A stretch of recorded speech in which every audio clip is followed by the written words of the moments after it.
And we are live. Hey, good morning, everybody. Happy Thursday. We're heading towards the end of the week. Fantastic weather this week here in Maine, upper northeast corner of the United States. And I hope you had a great day yesterday. You know, a lot of times we hear, don't look back, you're not going that way. Well, sometimes it's good to kind of look back and assess how your day went. And if you had a great day, then you celebrate the greatness of your day. If you had some challenges. That's one of Tim Ferriss's tips. He gets up in the morning and he doesn't do a plan for his day.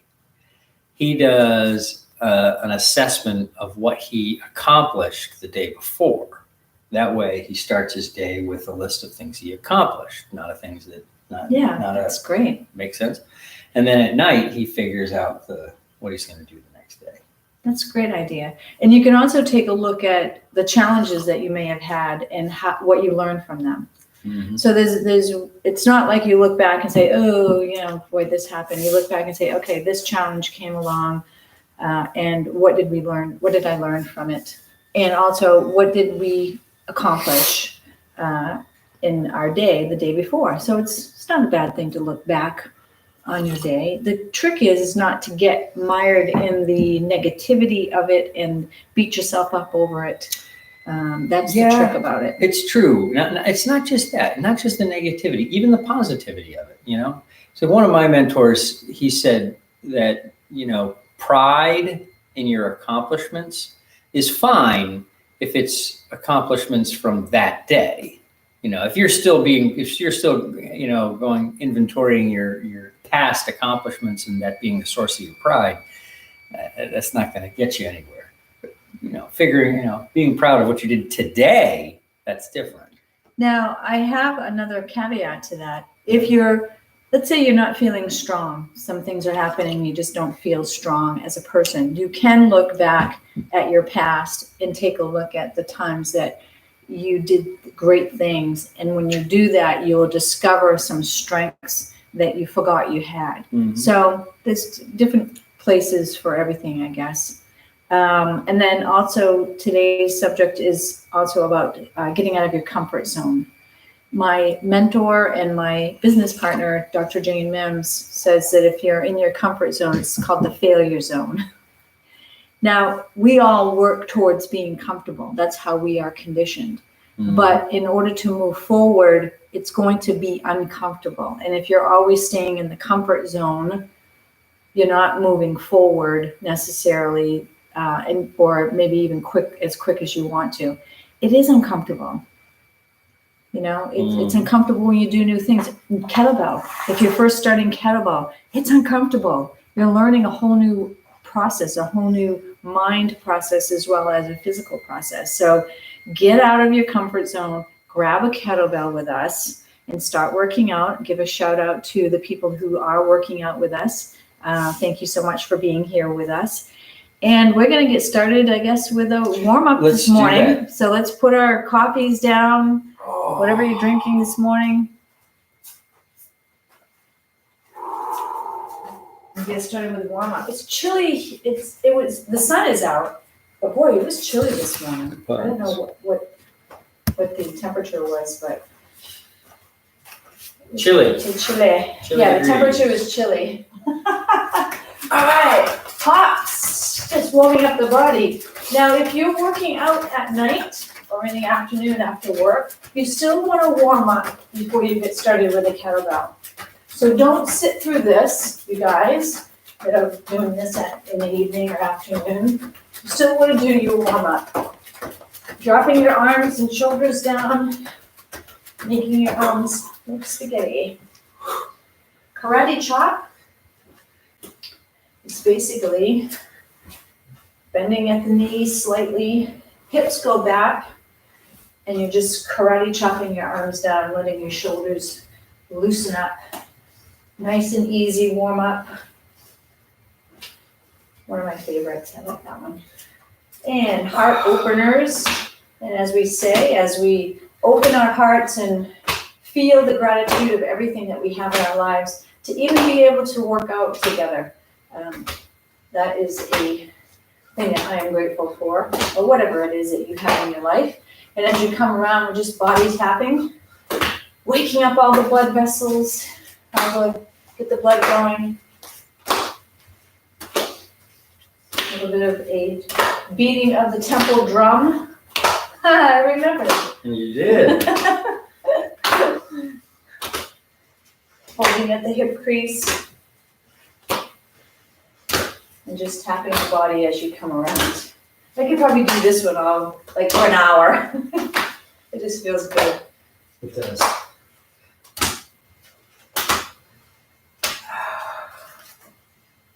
Head circles, so just want to be gentle with this. Just getting our neck and head, neck area loosened up a little bit. If you're working out first thing in the morning, you may be a little tight from sleeping, depending on how you slept. You rolled around a lot last night, by the way. Mm-hmm. Wow.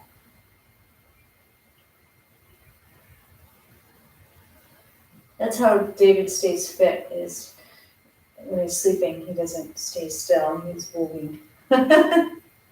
Burning up energy while he's sleeping.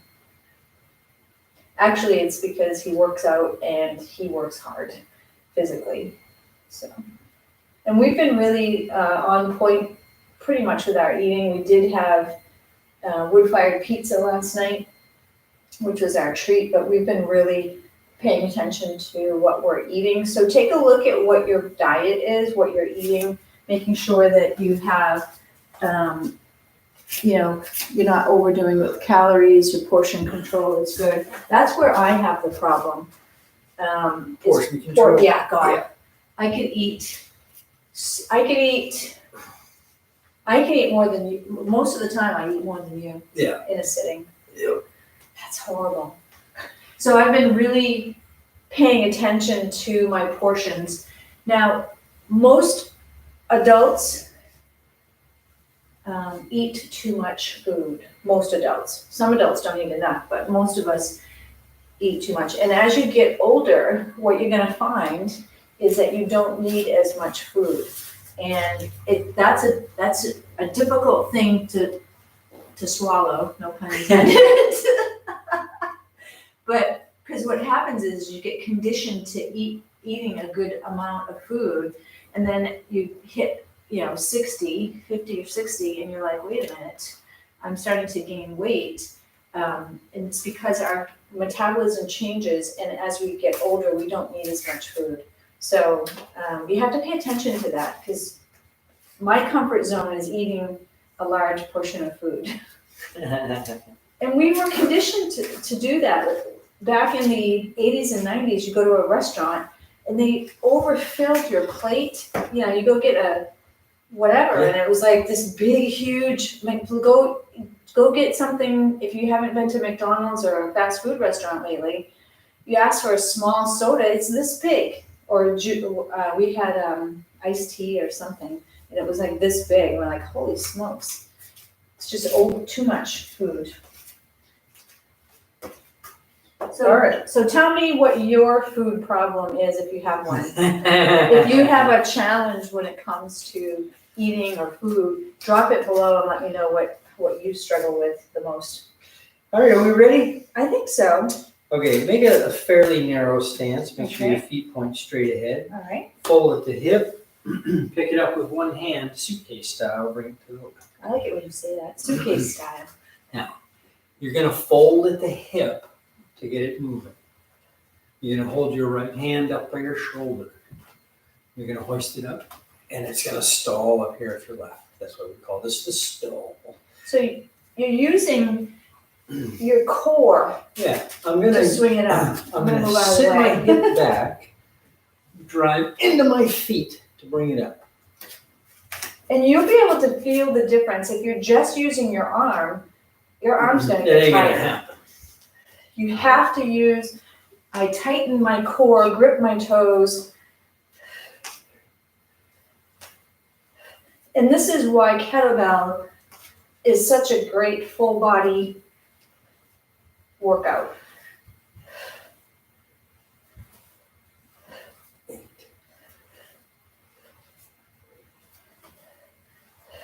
Change hands.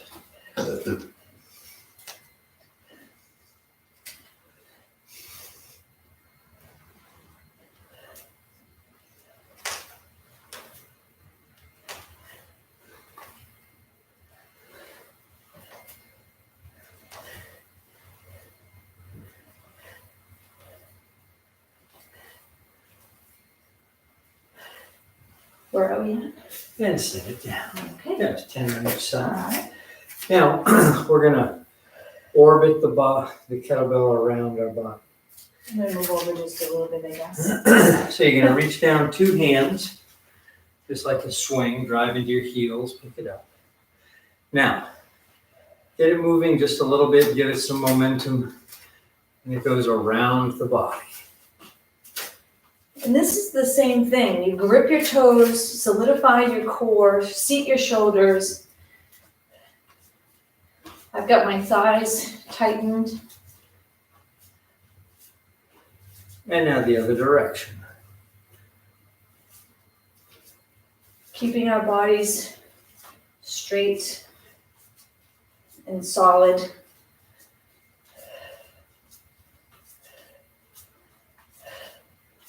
Breathe. Don't hold your breath. Now, you're gonna keep this same grip. Hoist it up to your shoulders, stall it up on the left. Now watch. I release it and bring it around and stall it on the other side. Right. That's takes some practice. It does. It takes focus.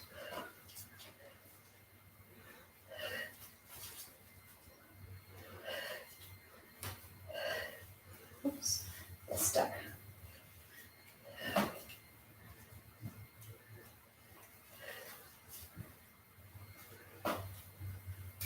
Last one. The key on this is momentum because I'm not getting the right momentum. I just pulled my shoulder a little bit. So can you show me how to gain the momentum Well, on this one? When you release it and you let it swing back behind you quite a ways. And make sure it's coming across as well. And don't hit Don't your just bottom. swing it back here because you won't be able to reach it. Right. So you have to bring it out so that it can come across and connect. And let it come out so you can bring it up. If you bring it too close to your body, it doesn't. You won't be able to get the momentum to get it up to your shoulder. Yeah. That's You want to try it again? Yeah. You try to use a smaller one. It's fine. Yeah, I'll try the smaller one just to get Just this. stay focused on it because even the small one can hurt you if you let it go. Now, hold on. Before you do anything, shift your hand to the end of the handle more so that you have room for your other hand.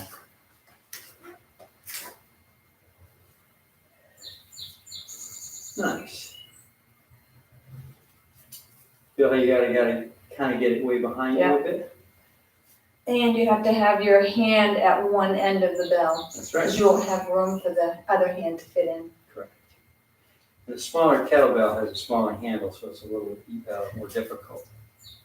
But I get the idea. All right. Okay, cool. Excellent, excellent. Another new one for us.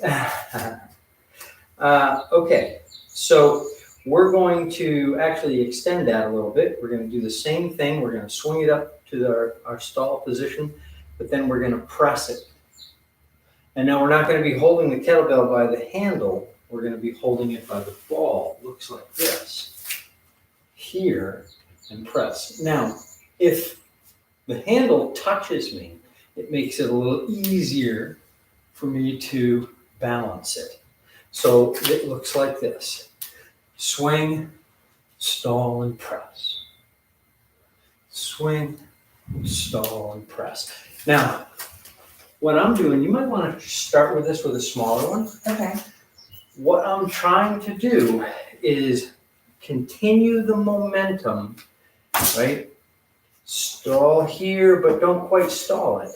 Bring it up, put it in the hand, and keep going. Yeah. If you stop, then you have to start the movement over again.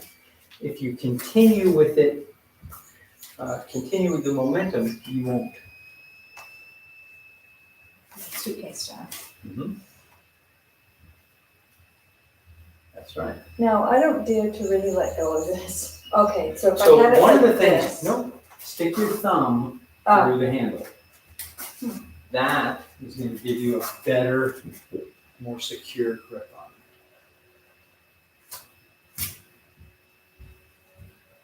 Nice. Just do 3 on each side. Change to the other hand.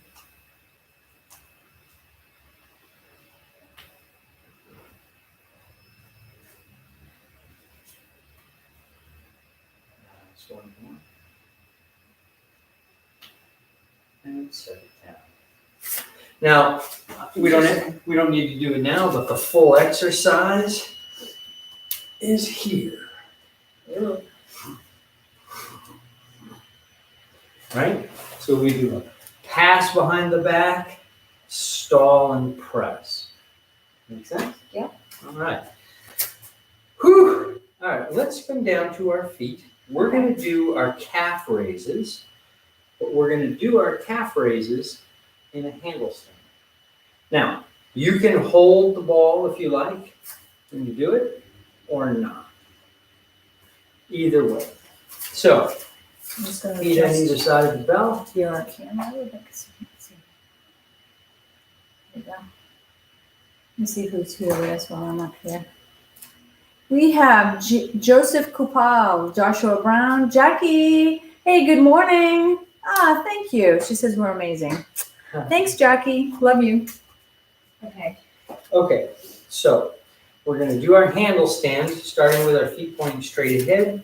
Lift up all the way up. Don't go part way. Try and lock it out so there's a straight line from your knee down to the ball of the foot. Really good. Okay, here we go.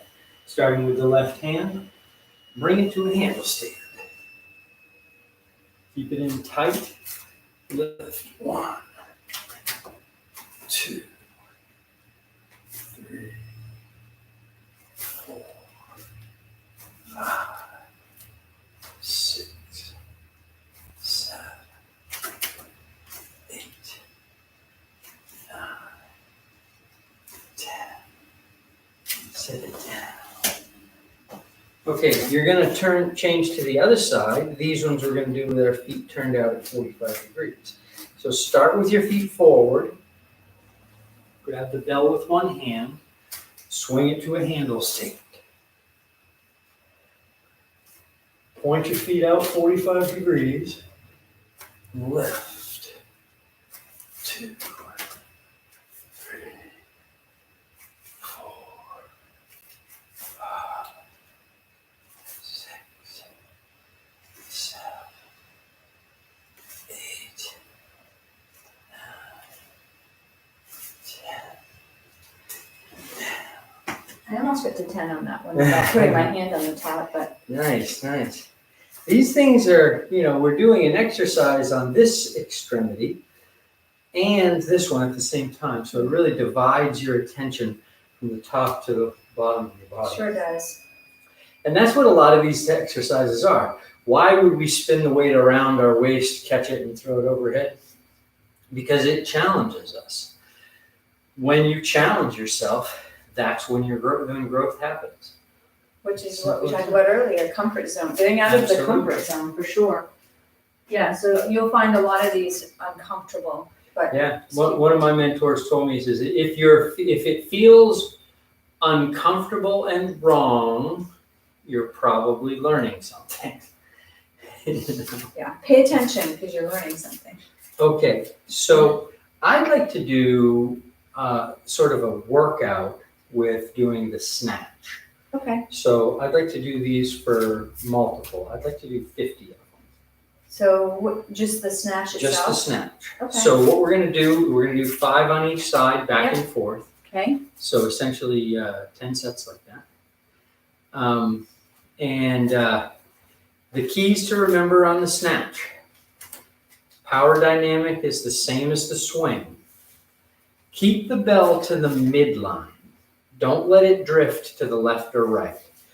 Even overhead. A lot of people think of, well, I'm doing it on this side, so it's got to be over here. Nope, it's actually here on the midline, right? All the way up, boom.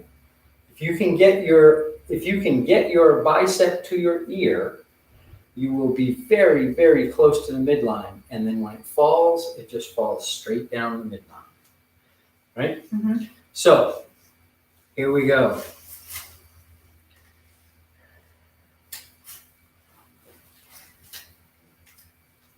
One, two, three, four, five. Change hands. One, two, three, four, five. Change.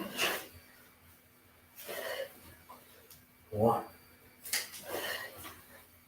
two, three, four, five. Change. One, two, three, four, five. That's 20. Change hands.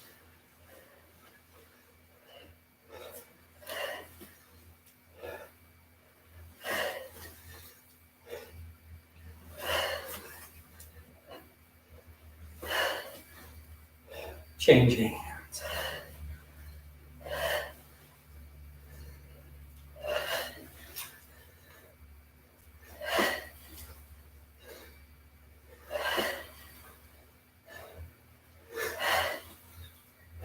Change.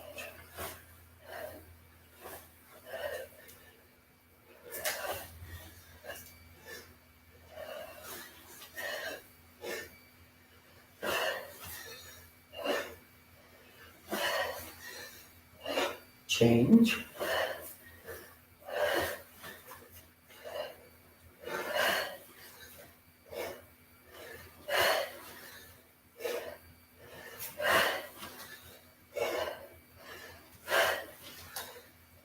Last set.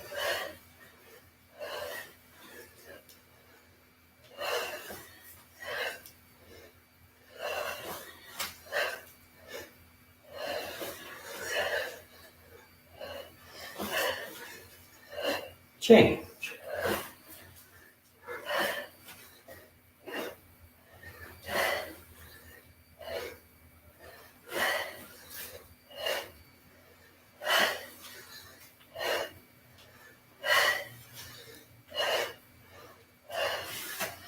Whew. Very nice. Wow. Holy smokes. We haven't done that in a while. I need a sip of water. Don't forget to hydrate. And hydration doesn't come just when you're working out. You need to hydrate throughout the day.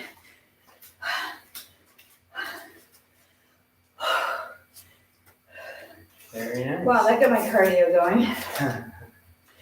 It's amazing how it works, the cardio.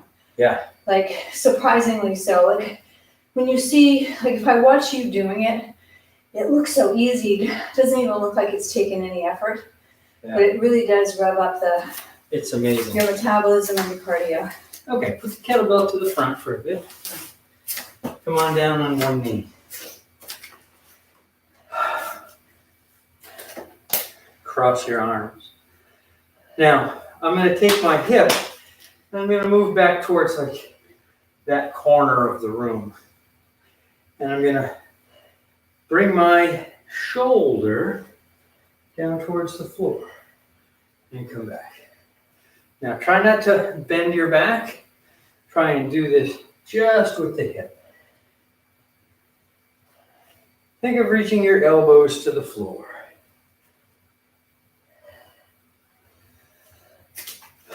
Now, come down, place the hand on the floor. Take the other hand and reach it overhead, really stretching these muscles, or rather firing them so that it stretches the chest. And now straighten, bring your fist straight to the sky. Now remember where your hand was. It's straight down here, not out to the side. straight down. So you're reaching out to the side. It doesn't feel like it. Think straight down here. So you're actually going in a little bit. Well, you're dropping straight down, not out here. If you make a triangle here, you're not, if you make actually you would make a triangle here. You want a right angle here, basically in front of your knee and lined up with your hand. So I think the hard part is when my hips go this way, my shoulder goes out this way. So I'm not reaching out, I'm actually going straight down, but because my shoulder. You know how like here you have to focus to keep this? If you just do it if you just do it, then it doesn't work properly. You have to hold certain things to be able to allow this to happen. This is no different. If I just kick my hip over and reach my arm out, then I'm gonna be in the wrong place. Okay, so let me do it, see if I can do it right this time. Yes. See, now that one you were thinking entirely with the hip. Actually, I don't know what I was doing. I was just making sure my arm wasn't going out here. Sure. Just think of it going straight down when your hip moves over. That was not bad. Yeah, and you can also go a bit So I'm to the going, front. yeah, okay, that's where I'm thinking of going sideways. Yeah, without a doubt, you do Okay. not want to try and think about going sideways. Because my hip's going that way, so Correct. my body wants to go that way. Yeah. Okay.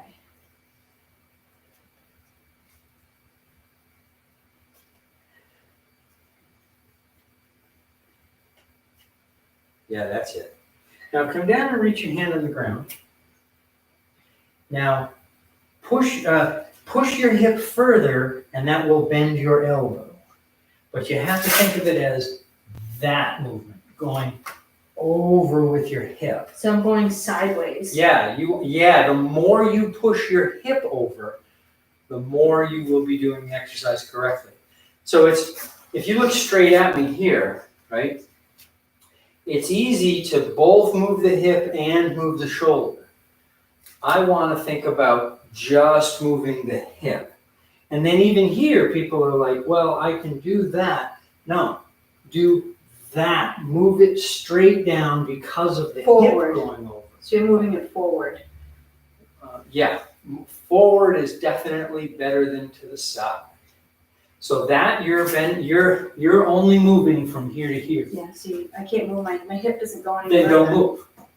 Okay. So ultimately, any movement you make with your upper body makes it incorrect. Right. If you reach the extent to where the mobility of your hip is complete, then that means that therein lies the work with your hip. So let's try the other side. Sure.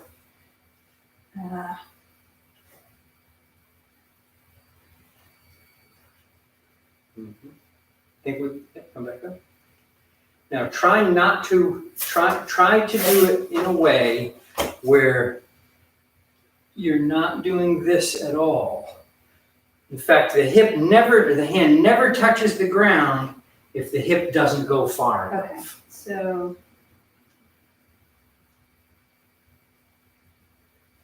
Yeah, don't worry about the hand reaching. Only think about the mobility of the hip. That was fabulous. See, now you're talking. Actually, it's my hip talking. Yeah. Yeah. You feel the difference? It's not a huge difference in how you move, It isn't. but it makes a big difference in how you move. You really need to put your mind in a different part of your body than you think you do. It's hard. It's very hard. So It's very it's hard. uncomfortable. Well, this is why some people succeed at athletics and some people don't. The minute, and this is true of almost anything you learn, the minute you say, I've got it, you have now stopped learning. Even the most advanced athletes of any sport, they practice the most basic things every day. It's like the most advanced musicians. What do they practice? Scales. Right, that makes sense. Yeah. Right? Same thing you learned on day 1, you practice on day 1,000 or 10,000. Yeah. Right? Yeah. And this is one of the basics of the human body. One that is very, very badly neglected. Okay, so you can do this with the lighter one or the heavy one is fine. We're going to do a set of these from here. So, whatever knee is up, that's the hand that undergrips. Cheek curl, press it overhead, straighten the other arm. Look up at the kettlebell. Kick the hip over. And straighten, do 3 to 5 on your own.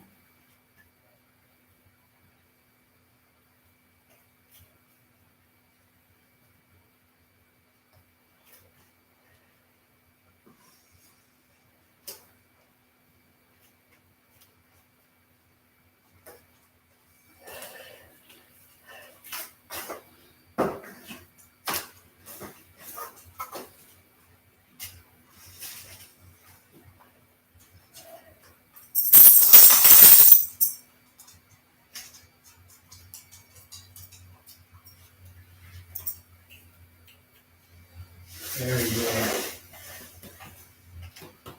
Very nice.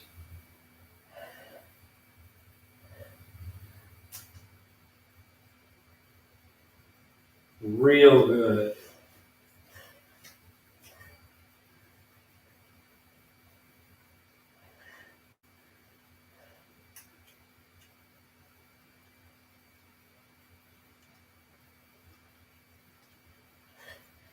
Pull it in.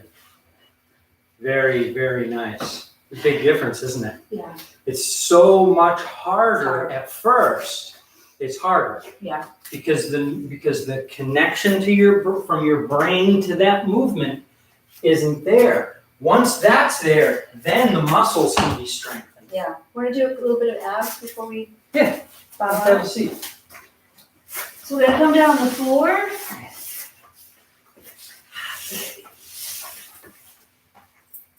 You're just gonna put your thumbs through the top of the kettlebell, bring it back, and then lift it up so that the handle is lightly touching your chest. You don't want to rest it on there, but slightly touching. Feet together, knees together, bend back slightly, and we're starting with the left. Ready? 1, 2, 3, 4, 5, 6, 7, 8, 9, 10, 11, 12, 13, 14, 15, 16, 17, 18, 19, 20. Lift the feet. 2, 3, 4, 5, 6, 7, 8, 9, 10, 11, 12, 13, 14, 15, 16, 17, 18, 19, and 20. That was good. Very nice. Just a little bit of a ab workout. Wow. That was a great workout. Nice. Just doing the swings that we did, the snatches, was hard. Indeed. But thank you for teaching me today. No worries. Moving me forward with my skills in kettlebell. Thank you all for joining us today. Can you just step over here? Yeah, there we go. There we go. I want to see your handsome face. Thank you all for joining us today. We'll be here tomorrow morning, bright and early, 6 a.m. It'll be Friday, the end of the week. Make your day a fantastic day. You are the creators of your day. You make it happen. It doesn't just happen to you. I say that every day, but it's good to know. And so I hope you have a great day. Thank you for joining us. Love you. Sending you love. Bye, everybody.